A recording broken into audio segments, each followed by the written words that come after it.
So எல்லாருக்கும் வணக்கம். இந்த வீடியோவில் பார்த்திங்க அப்படின்னா Redmi12 5G இந்த மொபைலோட ஃபுல் ஹார்னஸ் ரிவ்யூ பற்றி தான் பார்க்க போகிறோம்.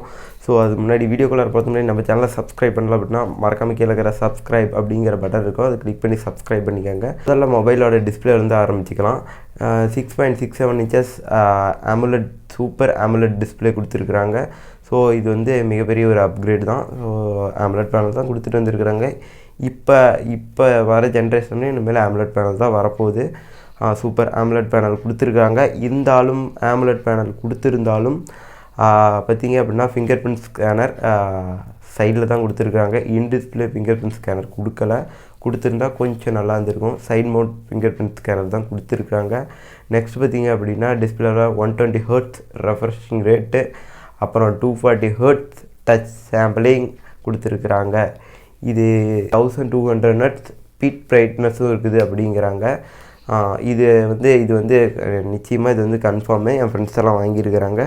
ஸோ அந்த மொபைல் கேட்டிருந்தேன், இப்போ தான் அவங்களே ரிவ்யூ பண்ணிகிட்டு இருக்கிறாங்க. ரிவ்யூ முடிச்சுட்டு மேபி நம்ம கைக்கு வந்துச்சு அப்படின்னா ஹேண்ட்ஸம் ரிவ்யூ பண்ணலாம். ஸோ நெக்ஸ்ட்டு பார்த்திங்கன்னா யூஸ் பண்ண வரைக்கும் எப்படி சொல்கிறாங்க அப்படின்னா டிஸ்பிளே வந்து அவுட்டோர் பர்ஃபார்மன்ஸும் சரி இன்டோர் பர்ஃபார்மன்ஸும் சரி நல்லா தான் இருக்குது. அதில் வந்து இந்த பட்ஜெட்டில் குறை சொல்கிற மாதிரி இல்லை. என்ன அப்படின்னா இன்னும் கொஞ்சம் கலரை கொஞ்சம் இம்ப்ரூவ்மெண்ட் பண்ணிடலாம் அப்படின்னு. ஸோ அது வந்து அப்டேட்டில் சரியாயிடும், அது எந்த பிரச்சனையும் இல்லை. அது வந்து அப்டேட்டில் சீக்கிரமாக சரி பண்ணிடலாம். பார்த்திங்க அப்படின்னா ப்ராசஸர் இது வந்து சூப்பரான ஒரு ப்ராசஸர். Snapdragon 4 Gen 1 ப்ராசஸர் தான் கொடுத்துருக்குறாங்க. ஸோ வேறு லெவல் ப்ராசஸரு. இந்த ப்ராசஸர் வந்து இந்த பட்ஜெட்டுக்கு ஓகே தான். இது ஒரு 5G ப்ராசஸர். இந்த மொபைல் வந்து 5G சப்போர்ட் பண்ணுறோம். ஸோ இது வந்து 5G ப்ராசஸரு.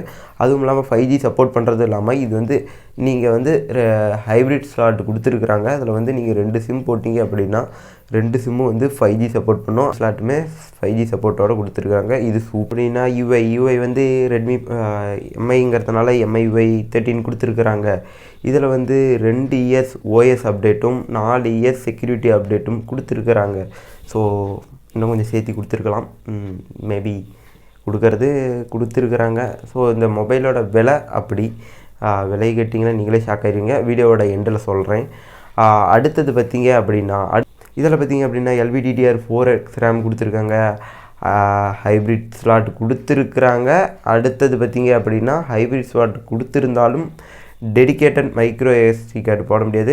நீங்கள் ஒரு சிம் அல்லது ஒரு SD கார்டு இப்படி போடலாம். இல்லை அப்படின்னா 2 சிம் இந்த மாதிரி போட்டுக்கலாம்.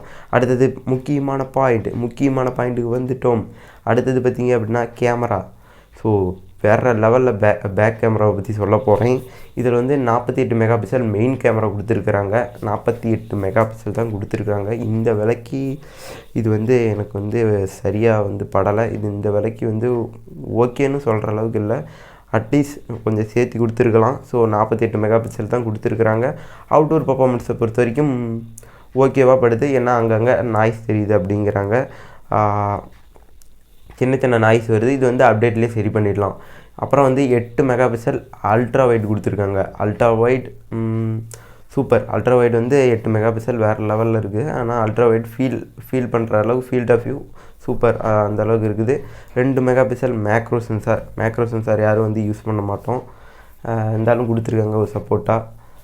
மெயினு பேட்டரி பற்றி பேசணுன்னா 5000 mAh பேட்டரி கொடுத்துருக்குறாங்க. ஸோ வேறு லெவல் 5000 mAh பரவாயில்லாம்.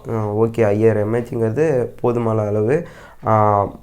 பாக்ஸ்லேயே வந்து சார்ஜர் கொடுத்துருக்குறாங்க. மற்ற பிராண்டு மாதிரி வந்து கொடுக்காமல் இருக்கிறதுல எந்த பிராண்டை பற்றி சொல்கிறேன்னு உங்களுக்கும் தெரியும். அந்த மாதிரிலாம் பண்ண கிடையாது. அடுத்தது பார்த்திங்கன்னா ஸ்பீக்கர் வந்து கீழே பாட்டமில் தான் கொடுத்துருக்குறாங்க. சிங்கிள் ஸ்பீக்கர் தாங்க கொடுத்துருக்குறாங்க. இந்த பட்ஜெட்டில் சிங்கிள் ஸ்பீக்கரா? சார் எப்போவுமே டியூவல் ஸ்பீக்கர் கொடுத்துக்கிட்டே வருவாங்க. இவங்களோட Redmi12 ப்ரோவிலியாக இருக்கட்டும், அடுத்த வெர்ஷன்லேயும் சரி டபுள் ஸ்பீக்கராக கொடுத்துருந்தாங்க. ஆனால் அந்த சிங்கிள் ஸ்பீக்கருமே நல்லா லவுடாக குவாலிட்டிஸ் நல்லா சூப்பராக இருக்குதுன்னு சொல்கிறாங்க. ஆனால் எனக்கு வந்து சிங்கிள் ஸ்பீக்கர் வந்து சரியாக படலை. அடுத்தது பார்த்திங்க அப்படின்னா IP53 dust R water resistant இருக்குது. அதுக்குன்னு தண்ணீர்லாம் முக்கிடாதீங்க. மொபைல் வாங்கினா தண்ணீர்லாம் முக்கினீங்கன்னா புஷ்வானம் தான்.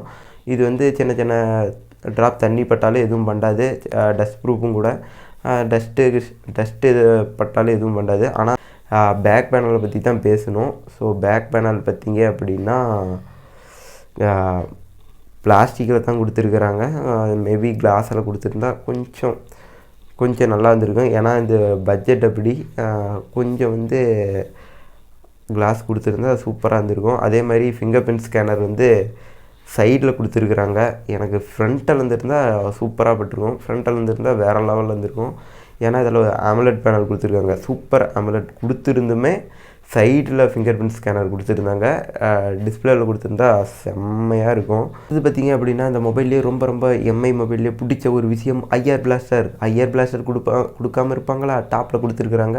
ஐஆர் பிளாஸ்டரும் ஹெட்ஃபோன் ஜாக்கும் கொடுத்துருக்குறாங்க. இதுக்குன்னு ஒரு தம்ஸ் அப் பண்ணிடுங்க. அடுத்தது பார்த்திங்கன்னா சார் வேல்யூ தான். ஸோ ஓகே, கொஞ்சம் சார் வேல்யூ வந்து கம்மியாக இருக்குது.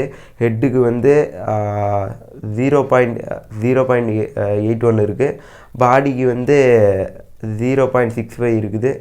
அதுவும் இல்லாமல் இதில் ப்ளூடூத் 5.1 சப்போர்ட் இருக்குது. ஸோ இது வந்து இந்த மொபைல் வந்து இந்த பட்ஜெட்டில் நல்லா இருக்கா, இந்த பட்ஜெட் இப்படி, இந்த பட்ஜெட் அப்படின்னு நான் ஆரம்பத்திலே சொல்லிட்டு இருந்தேன். அப்படி என்ன தாண்டா இந்த பட்ஜெட்டு, என்னடா பட்ஜெட்டுன்னு சொல்லிட்டு இருக்கிற, அப்படி எவ்வளோ தாண்டா இந்த மொபைல்னு நீங்கள் கேட்டிங்கன்னா, இந்த மொபைல் பார்த்திங்க அப்படின்னா நல்லா கேட்டுக்கோங்க. 4 GB RAM 128 GB ஸ்டோரேஜ் வந்து 18,000 ரூபா. பார்த்திங்க அப்படின்னா 4 GB RAM 128 ஸ்டோரேஜ் வந்து 18,000 ரூபா. 6 GB RAM 128 GB இன்டர்னல் வந்து 20,000 ரூபா. என்ன கேட்டிங்க அப்படின்னா என்னோட சஜஷன் என்ன அப்படின்னு பார்த்தீங்க அப்படின்னா 4 GB RAM 128 GB எடுங்க. இந்த மொபைல் பிடிச்சிருந்துச்சி அப்படின்னா நல்லா ஹார்னஸ்டான ரிவ்யூ இருக்குது. மேலும் ஏதாவது உங்களுக்கு சந்தேகம் அப்படின்னா கமெண்ட் பாக்ஸில் கமெண்ட் பண்ணுங்க.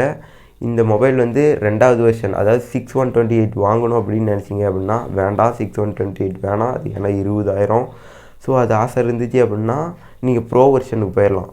Redmi Note 12 Pro இந்த மொபைலுக்கு போயிடலாம். அதோட ரிவ்யூவும் நம்ம சேனலில் போட சொன்னீங்க அப்படின்னா கமெண்ட் பாக்ஸில் கமெண்ட் பண்ணுங்கள், அதையும் போட்டலாம். நெக்ஸ்ட் இந்த மொபைல் எடுக்கணும் அப்படின்னீங்கன்னா கொஞ்சம் டைமான வெயிட்டி எடுங்க. ஒரு 2 அல்லது 3 மாதம் கழிச்சு கூட எடுங்க. இன்னும் விலை குறையிறதுக்கான சான்சஸ் இருக்குது. இன்னும் ஆஃபர் போடுறதுக்கான சான்சஸ் இருக்குது. நீங்கள் கொஞ்சம் லேட்டாகவே எடுங்க. அப்போ தான் வந்து இந்த மொபைல் பிடிச்சிருக்குன்னா எடுங்க. 4 128 எடுங்க. 4 GB RAM 128 ஸ்டோரேஜ் எடுங்க. அதுதான் கரெக்டாக இருக்கும். நீங்கள் வந்து 6128 எடுக்கிறதா இருந்தால் நீங்கள் ப்ரோ வெர்ஷனுக்கு போயிருங்க.